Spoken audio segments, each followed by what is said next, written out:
Olá, sejam todos e todas bem-vindas a mais um programa nosso, Meio Ambiente no século XXI.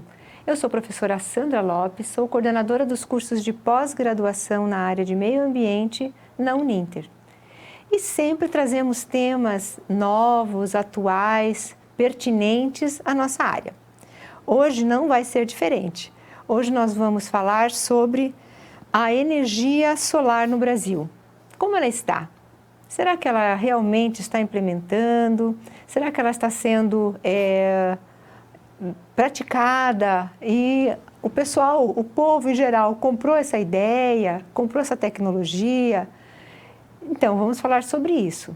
E para esse assunto bastante importante e pertinente ao meio ambiente, trouxe um convidado bastante especial, o professor Marcelo Paranhos, que é coordenador dos cursos de pós-graduação na área de engenharia na Uninter. Professor Marcelo, seja bem-vindo.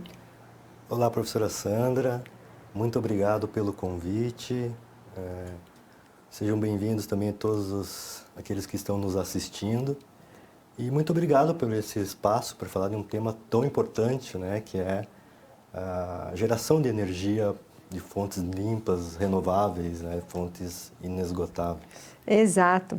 Então, quando a gente fala em energia, né, qual é o mercado dessa energia hoje no Brasil? Bom, apesar da crise sanitária provocada pela pandemia da Covid-19, né, e os seus efeitos na nossa economia, o mercado de energia solar vem crescendo exponencialmente, continua crescendo. Né? E é bem provável que nos próximos anos o Brasil se torne aí chegue entre os 3 primeiros mercados, né, de geração distribuída de energia solar do mundo, atrás apenas da China, que vem em primeiro lugar, e dos Estados Unidos em segundo lugar. É porque nós somos um país continental, tropical. Exatamente. E o que nós mais temos aqui é luz solar. Abundância. Abundância, né? Exatamente. Exato. E esses países, então, eles têm uma implementação da energia solar, a geração da energia solar, com maior quantidade que o Brasil. Mas o Brasil está andando nisso, professor? O Brasil vem avançando muito. Né? A gente tem os Estados Unidos, a China, Estados Unidos, Japão, Itália, Austrália, Alemanha. Né? Mas o Brasil, no início desse ano, primeiro semestre desse ano, tá? Me perdoe se esse ranking já avançou, mas o Brasil estava entre os 9 primeiros colocados, aí, na 9ª posição em geração de energia solar fotovoltaica. Tá? Então, a previsão é que nos próximos 5 anos a gente, aí, muito em breve, já alcance os 3 primeiros grandes mercados aí de geração de energia solar. E como é a captação, como é o processo de captação dessa energia? É uma coisa bastante nova, um assunto novo. Muitas pessoas, por exemplo, não têm essa ideia formada, né? Sabe que é energia limpa, sabe que contribui com o meio ambiente, é uma energia sustentável, né? Sim. É uma tecnologia extremamente nova, limpa. Mas e como é feito esse processo de captação? Certo. Bom, essa tecnologia de captação de energia solar, né, na verdade, ela se popularizou recentemente, né, mas ela é uma tecnologia já que vem sendo utilizada desde a década de 54 e desde o ano de 54 essa tecnologia começou a ser utilizada pelos Estados Unidos, a tecnologia desenvolvida pelos Estados Unidos, né, começou lá com a atividade aeroespacial, né? E esse mercado ele foi desenvolvido posteriormente pela Alemanha, na década do ano 2000, no início do ano 2000, né? E foi barateado posteriormente pela China. Né? Então, os custos caíram. Então, a Alemanha, no ano 2000, começou com incentivo da geração de energia limpa, né? Por meio de uma série de leis, né? E por meio da sua legislação. Então, a partir daí, a China também entrou de forma bem competitiva e ajudou a baratear esse mercado. Né? Então, já é uma tecnologia que já vem sendo utilizada há muito tempo, mas era muito cara. Então, no Brasil, por exemplo, essa tecnologia começou a se popularizar, começou a crescer a partir de 2012. Né? Em 2016, a potência instalada de geração de energia solar começou a aumentar exponencialmente. 2016, 17, 18, 19 e agora a gente vem avançando bastante no sentido de trazer uma discussão maior na Câmara dos Deputados, né, para que a gente tenha, muito em breve, um marco legal da geração de energia solar. Né. Muito bom, interessantíssimo, né, falar sobre essa expansão e sobre essa adesão da sociedade também, em todos os segmentos, pode ser segmento domiciliar, empresarial, rural, né, Exatamente. comercial. Exatamente. Né? A professora perguntou como funciona, né, esse processo. Então, nós podemos dizer que nós temos aí 3 tipos de radiação solar. Né? Então, é a ultravioleta, né, que a gente chama de radiação ultravioleta, a radiação visível e a infravermelha. Então, para a geração de energia solar fotovoltaica, é aproveitada a radiação visível, do espectro visível. Essa que nos permite enxergar as cores, né, por meio dessa variação de comprimento de ondas e tal. Nós temos também um aproveitamento da infravermelho, né, mas o sistema de energia solar ele é composto por um módulo, né, de células solares, um módulo de células, né, solares de silício, que captam essa radiação, né, transformam essa radiação em energia contínua. Né. Essa energia passa por um inversor, transformando em corrente contínua, transformando em corrente alternada, daí já pronta para o consumo. A distribuição, e o consumo. E com essa expansão e com toda essa captação, até armazenamento e a distribuição dessa energia, eu acho que há necessidade de legislação. Existe alguma legislação? Está andando? Existe algum marco? Então, ocorre que ainda não existe uma legislação que garanta por lei, não existe uma lei que garanta os direitos, né, da geração distribuída. Né? É importante reforçar que todo brasileiro pode gerar a sua própria energia de fontes renováveis, né? Energia limpa, por meio da energia solar. Né? Mas ocorre que nós não temos ainda um marco legal, né, que garanta os direitos dessa geração. Então esse debate ele vem avançando bastante no Congresso, né? Recentemente nós tivemos uma lei aprovada, um projeto de lei aprovado, projeto 5.829/19, foi aprovado agora no segundo semestre, né? Que passa a discutir as regras, né, para que as diretrizes, as diretrizes para que a gente possa produzir isso em maior escala, né, com garantias de lei. Com certeza, com esse amparo legal, né, esse marco legal que está sendo discutido e tem que ser implementado, porque com esse crescimento que foi citado, né, de 2012 até 2021, houve um aumento imenso, né, de uma adesão muito grande por esse tipo de energia, de geração de energia, de captação e tal.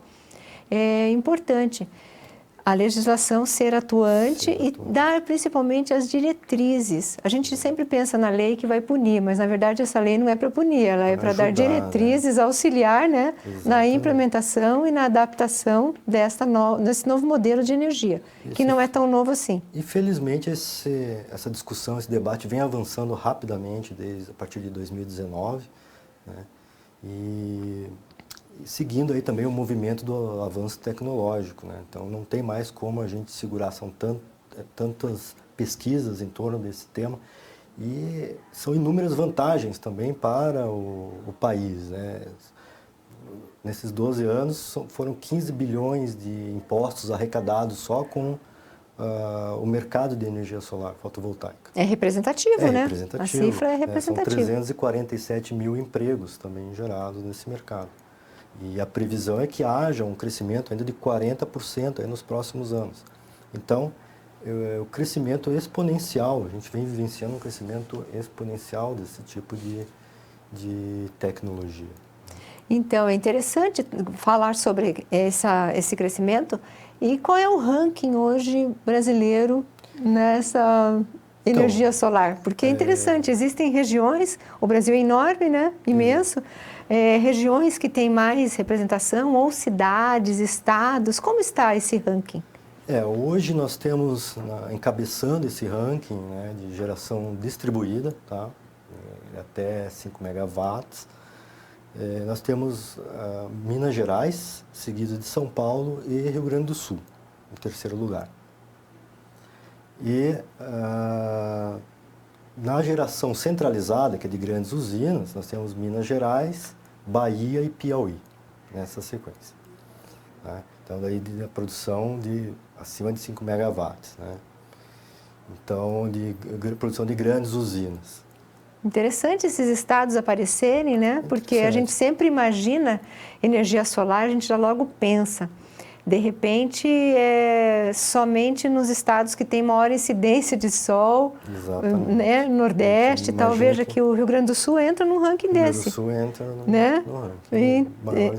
Numa dessas estatísticas, né? E o Brasil, em 2019, nossa potência instalada aumentou 2020 aumentou 60% em relação a 2019. 2021 nós chegamos aí perto de 63% de aumento de potência instalada.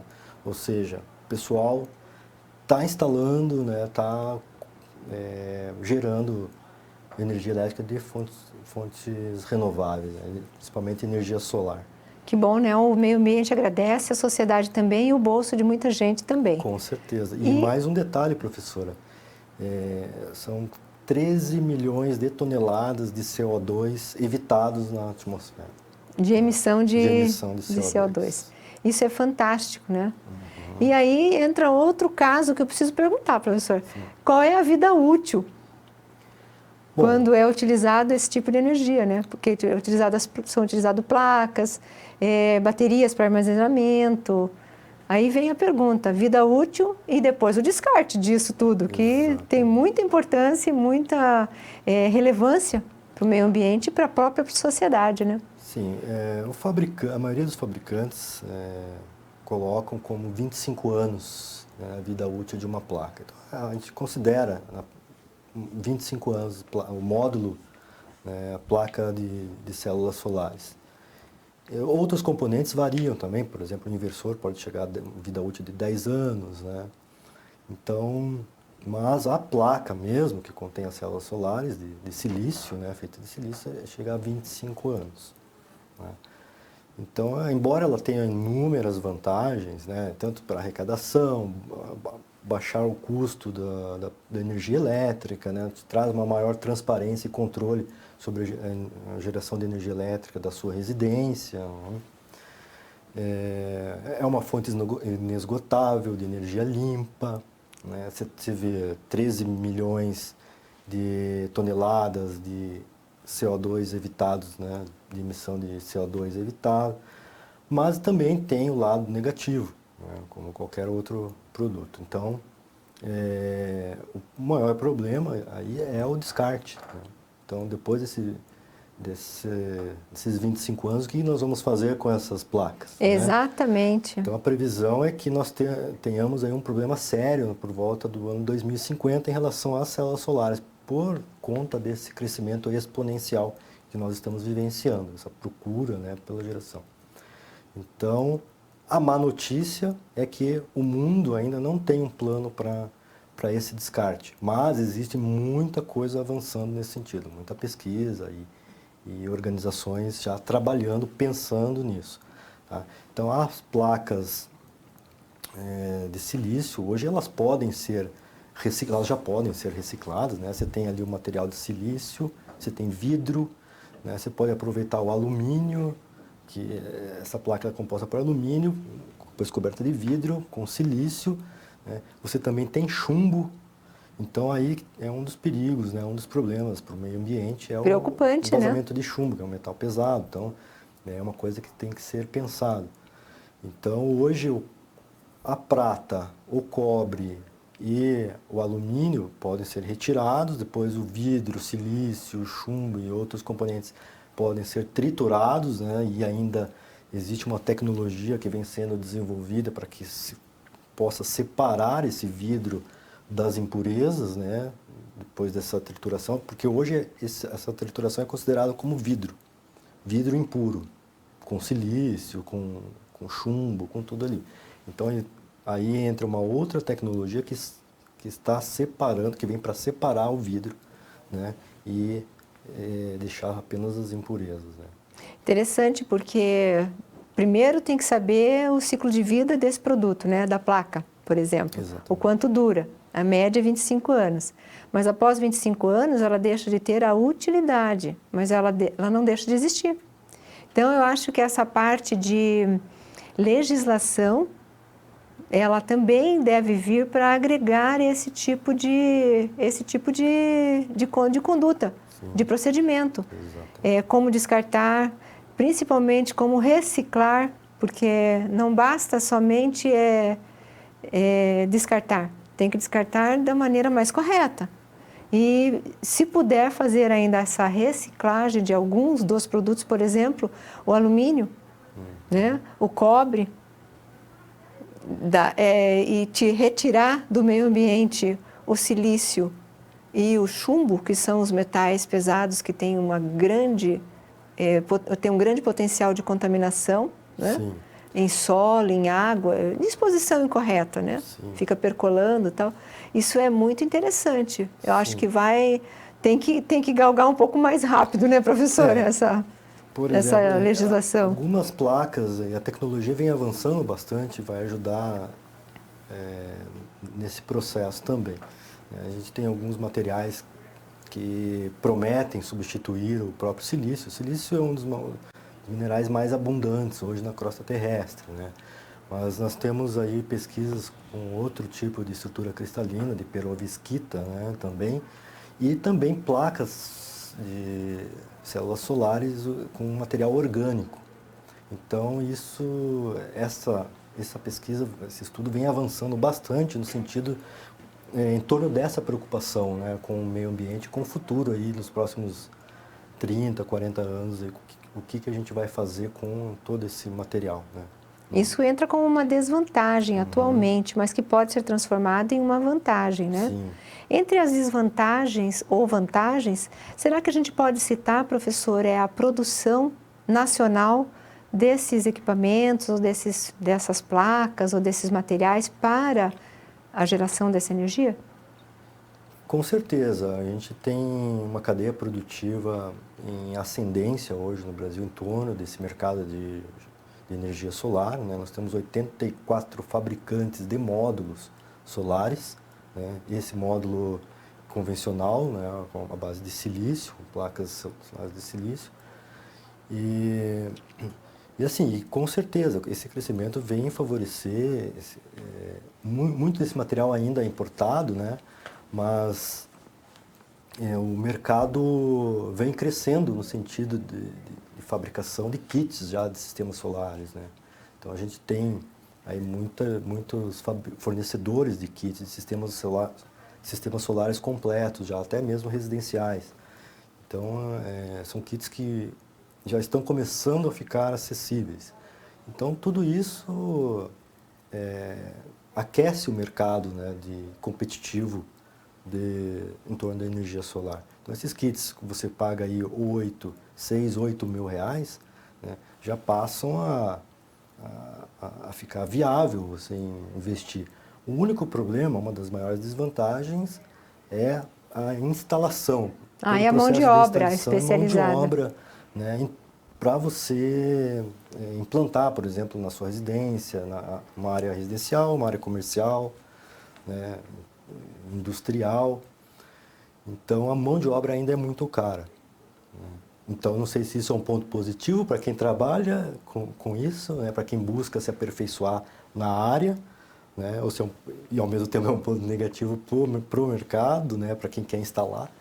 Mas ocorre que ainda existe muita oportunidade de crescimento, e principalmente para aqueles que querem se especializar e entrar nesse mercado de trabalho. Olha aí, a área da engenharia, a área de meio ambiente, trabalhando junto,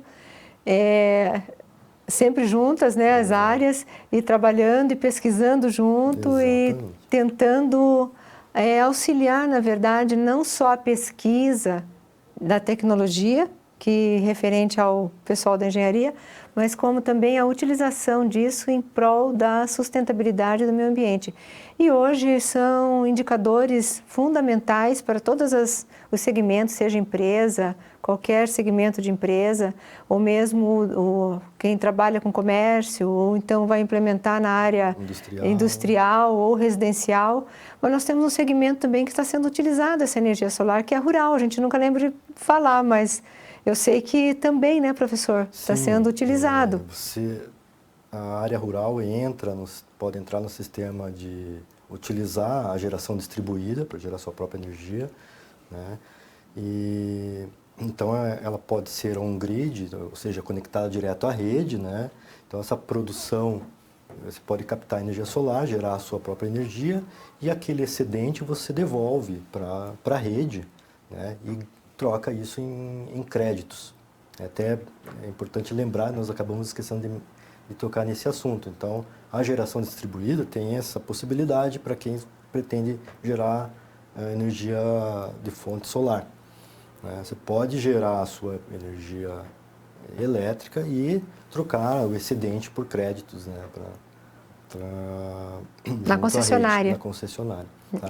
Então, na área rural, da mesma forma, ou pode ser ainda utilizando redes não conectadas, a geração distribuída não conectada off-grid. Né? Então, daí você não tem essa troca por crédito, né? Mas você mesmo assim pode gerar a energia, locais que não chegam à rede, né? Você ainda assim pode gerar energia solar, energia elétrica de fonte solar. E tem como armazenar, porque uma vez que você não tem a distribuição ou a disponibilidade de energia via a concessionária, né, as linhas de transmissão e distribuição e transmissão, armazenamento, isso tem como o local mais longe gerar e fazer esse... É comum que você faça a geração dessa energia no decorrer do dia, né, na incidência do sol, e você troca por créditos, isso para poder usar a energia elétrica à noite. Né? Mas, quando isso não ocorre, quando não há essa possibilidade, você também pode armazenar isso. Existe uma forma de você armazenar em baterias, né? Então, baterias de lítio mesmo, né? Com uma duração de 4, 6 a 8 horas. Tá? Existem pesquisas também avançando, tecnologia avançando nesse sentido, outros diferentes tipos de bateria, de forma de armazenar, né, poder utilizar no período da noite essa energia, poder guardar, né, e utilizar à noite essa energia. Isso é interessante citar, né, porque o Brasil é enorme e ainda, infelizmente, temos locais que não têm não recebe, né, a energia pela concessionária local, claro que né? A eficiência não é a mesma, né, porque você não tem essa troca de créditos, né? Mas você hoje a gente supre, né? A necessidade básica, pelo menos, de ter energia num determinado momento, né? Para quem não tem nada, né? Exatamente. Então é possível gerar lucro. Com certeza vai ter incentivo, né, para que esses locais mais longínquos tenham, né? Professor, a conversa é maravilhosa. Nós poderíamos ficar aqui mais um tempo falando, né? Exatamente. Mas quem gosta dessa área, quem despertou o interesse por esse tema, essa área, procure, né, professor, os cursos. Isso, nós temos, em razão desse crescente mercado, né, essa expansão da energia solar, nós tivemos muita procura, tivemos muita conversa em torno desse tema aqui na instituição, por ser uma instituição acadêmica, né? Isso. E nós acabamos por decidir em criar um curso voltado para essa área, sabe? Esse curso foi lançado agora, em julho, né, de 2021, para poder atender esse mercado, essa procura grande de mão de obra, de especialização nessa área, né? Então, o nosso curso, o aluno ele tem uma visão geral de toda essa parte científica, da ciência, né, que gira em torno da energia solar, da transformação da energia solar em energia elétrica, até desenvolvimento de projetos, gestão de projetos, dimensionamento, né? Então, materiais ecoeficientes utilizados, as tendências, né? A utilização em diferentes tecnologias, né, também. Você pode utilizar a captação de energia solar para outras finalidades, não só para geração de energia elétrica. Então, para movimentação, pode implantar num guarda-sol na praia, né, uma cadeira de rodas, num dispositivo robótico. Então, você tem uma infinidade de aplicações, é um mercado muito grande, né, e que não para de crescer e é o futuro. Esse é o futuro. Interessante, porque a engenharia faz a pesquisa, descobre novas tecnologias e põe no mercado disponível, né, várias tecnologias que foram criadas pelos engenheiros e tal, e os gestores ambientais fazem a implementação disso, a prática disso, a viabilidade da aplicação nos locais de trabalho. E isso tudo em prol de uma sustentabilidade mundial, né? Vamos dizer assim, né?